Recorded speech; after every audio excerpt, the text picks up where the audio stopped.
पिछले 3 दिन से रूस और यूक्रेन के बीच जंग छिड़ी हुई है। दोनों देश की सेना मैदाने जंग में है। कई देशों पर इसका असर भी पड़ रहा है, लेकिन इस बीच भारत के लोगों के मन में ये सवाल है कि आखिर दोनों देश की लड़ाई के बीच उन्हें इसका खामियाजा कैसे चुकाना पड़ सकता है। तो आपको बता दें कि दोनों देश की लड़ाई में आपको भारी नुकसान होने वाला है और इसका सीधा असर आपकी जेब पर पड़ेगा। कैसे, आइए बताते हैं इस रिपोर्ट में।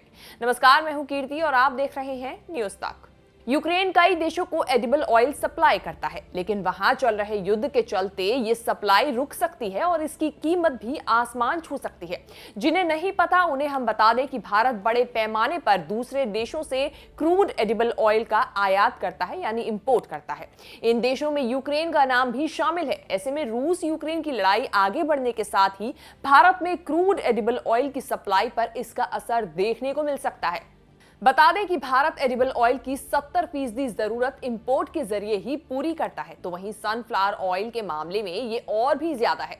ऐसे में अगर दोनों देश अगले एक हफ्ते या कुछ आने वाले दिनों तक लड़ाई खत्म नहीं करते हैं, तो खाद्य तेल की सप्लाई पर इसका सीधा असर देखने को मिलेगा और इसकी कीमत बढ़ जाएगी। वहीं बता दें कि दोनों देशों के बीच चल रही इस लड़ाई के बाद मार्केट में क्रूड ऑयल के दाम काफी बढ़ गए थे। प्रति बैरल कच्चे तेल के दाम $100 से ज्यादा हो गए थे। हालांकि अब इंटरनेशनल मार्केट में क्रूड ऑयल के दाम नीचे आए हैं। ब्रेंट क्रूड ऑयल की कीमत में 26 फरवरी तक $97.93 प्रति बैरल हो गई।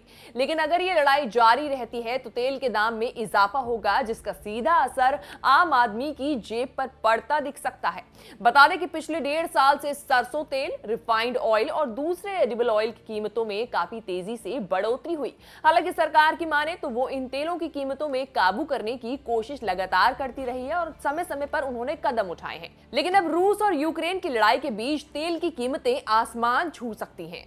देश की सबसे बड़ी edible oil company Adani Wilmer के चीफ एग्जीक्यूटिव ऑफिसर और मैनेजिंग डायरेक्टर अगंशु मलिक ने इस मामले को लेकर एक बयान में कहा कि रूस और यूक्रेन सनफ्लावर ऑयल की 90% जरूरतों को पूरा करते हैं। सभी तेलों में सनफ्लावर ऑयल पर हमारी निर्भरता करीब 15% के आसपास है। अगर अगले 7 से 10 दिन में स्थिति सामान्य हो जाती है तो चीजें नॉर्मल रहेंगी, क्योंकि ऑयल इंपोर्ट के पास 45 दिन का स्टॉक है।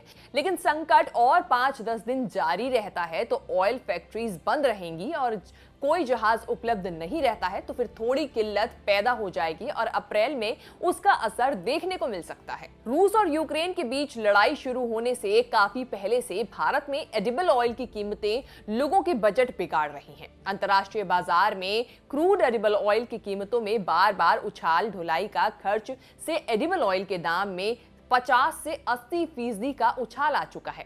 अकेले दिसंबर में एडिबल ऑयल के दाम में 30% की तेजी आई थी। बता दें कि भारत यूक्रेन के बीच केवल सनफ्लावर ऑयल ही नहीं बल्कि लोहा, steel, plastic, chemical, inorganic chemical, vegetable fat and oil समेत कई और सामान खरीदे और बेचे जाते हैं। लेकिन यूक्रेन के साथ जारी लड़ाई के कारण ये सभी बिजनेस बंद है। ऐसे में इन चीजों की सप्लाई इफेक्ट हो सकती है। इनकी कीमतों में बढ़ोतरी होना तय माना जा रहा है। इसके अलावा भारत यूक्रेन को बड़े पैमाने पर दवा, बॉयलर मशीन, तिलहन, फल, कॉफी, चाय, मसाले समेत कई और दूसरी चीजें सप्लाई करता है।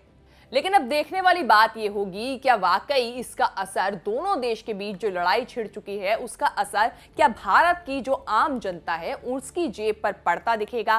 क्या जो आम आदमी की रसोई है इसका खर्च जो बढ़ेगा, जो सभी चीजें जो महंगी होने वाली हैं, जो खाद्य तेल को लेकर सबसे ज्यादा बात कही जा रही है, क्या वाकई इन तेलों में बढ़ोतरी होगी और इसका किस तरीके का असर आम जनता पर देखने को मिलेगा?